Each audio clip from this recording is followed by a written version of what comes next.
Right, caller ఉన్నారు బాబు USA నుంచి. బాబు గారు అడగండి మీ ప్రశ్న. నమస్తే బాబు గారు. హలో. నమస్తే అండి, అడగండి మీ ప్రశ్న. హలో, నమస్తే మేడం. నమస్తే అండి, అడగండి మీ ప్రశ్న అడగండి.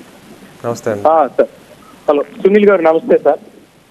వింటున్నారు సార్, ఇందాక నమస్తే అండి. కాలర్ అడిగినట్టు ఇందాక ఒక కాలర్ అడిగారు సార్, వెండి సింహాలు ఇదని చెప్పి అడిగారు సార్. ఇందాక వెండి సింహాలు వాటి గురించి మాట్లాడే ముందు 2014 నుంచి 2019 మధ్యలో ఎన్ని హిందూ దేవాలయాన్ని కోలుగొట్టారు అది చెప్పలేదు సార్. వెండి సింహాలు అనేది దాని మీద ఎంక్వైరీ చేశారు. చాలా ప్రభుత్వం మీద కక్ష కట్టి చేశారని చెప్పి దర్యాప్తులో తేలింది.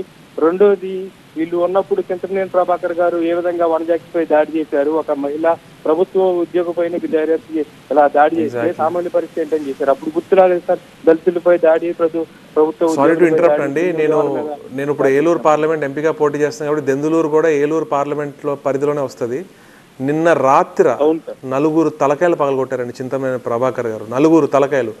ఒక వ్యక్తిని స్వయంగా ముక్కు పగలగొట్టింది డైరెక్ట్ గా పంచ్ చేసి, ఒక ఎస్సీ వ్యక్తిని చంటి బాబు అనే ఒక వ్యక్తిని నోస్ మీద పంచ్ చేసిన వ్యక్తి చింతమనేని ప్రభాకర్. కేవలం నాకు జగన్ గారి ప్రభుత్వం నచ్చింది, ఈ ప్రభుత్వంలో మాకు మంచి జరిగిందని చెప్పాడు ఇంటికి ప్రచారం వచ్చినప్పుడు. చింతమనేని ప్రభాకర్ ఇంటికి ప్రచారం వచ్చినప్పుడు ఆ మాట అన్నందుకు చింతమనేని ప్రభాకర్ దాడి చేశాడు.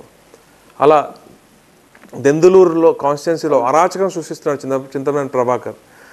వెంటనే మేము హాస్పిటల్కి వెళ్ళేసరికి మళ్ళీ పక్కూరికి వెళ్ళి ఇంకో 3 అన్నదమ్ములు, గతంలో టీడీపీలో ఉండి వైసీపీకి వచ్చిన ఒక అన్నదమ్ము, ఒక ఫ్యామిలీ మెంబర్స్ని తలకాయలు పగలగొట్టి, ఒక ఆయన తలకాయకి 4 కుట్లు పడే విధంగా మరి చింతమనేని ప్రభాకర్ కానీ చింతమనేని ప్రభాకర్ టీం కానీ అలా బిహేవ్ చేస్తున్నారు. ఇక్కడ ఒక టెర్రర్ సృష్టిస్తారు. కేవలం ఎలక్షన్స్ అనే ఒక దీంతో మేము సమన్వయం పాటిస్తున్నాము. పోలీస్ వారు కూడా చెప్తాం జరుగుతుంది. ఇప్పుడు దాకా అరెస్ట్ కూడా చేయలేదు చింతమనేని ప్రభాకర్ని. అసలు ఇలాంటి వ్యక్తి అధికారంలో లేకుండానే ఇట్లా ఉన్నాడంటే రేపు అధికారం ఉంటే ఇంకెన్ని అరాచకాలు చేస్తాడో అని అనిపిస్తుంది.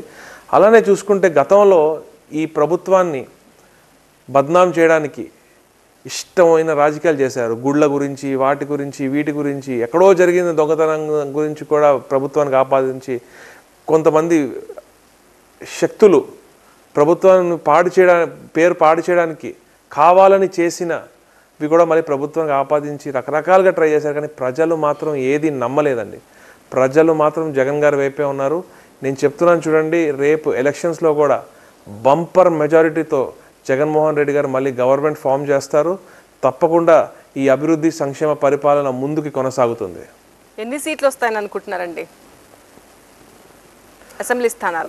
మా టార్గెట్ 175 అండి. కానీ నా అనాలిసిస్ ప్రకారం అయితే 160 అయితే గ్యారంటీ అండి. మళ్ళీ మీకు ఆల్రెడీ నోట్ చేసి పెట్టుకోండి. Will talk about this again.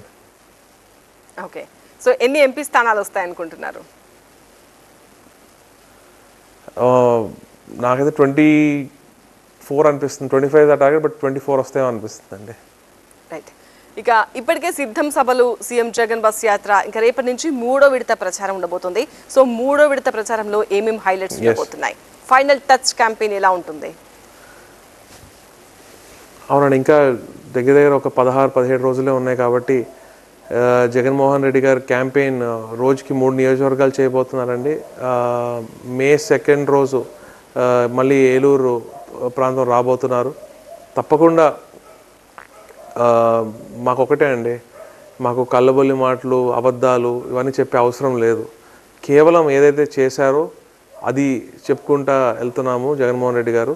అలానే రేపు ఏదైతే చేస్తామో దాని గురించి చెప్పుకుంటా ముందుకు వెళ్తున్నాము.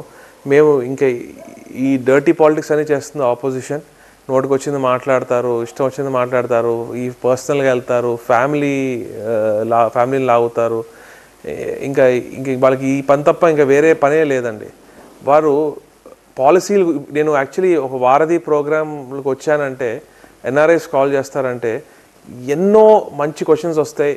ఈరోజు నేను ఆన్సర్ చేయాలి. ఎకానమీ గురించి కానివ్వండి, లేకపోతే ఈ పవర్టీ గురించి కానివ్వండి, ఎన్నో మంచి క్వశ్చన్స్ వస్తాయి. నాకున్న పరిజ్ఞానంతో నేను మంచిగా ఆన్సర్ చేద్దాం అని అనుకున్నాను.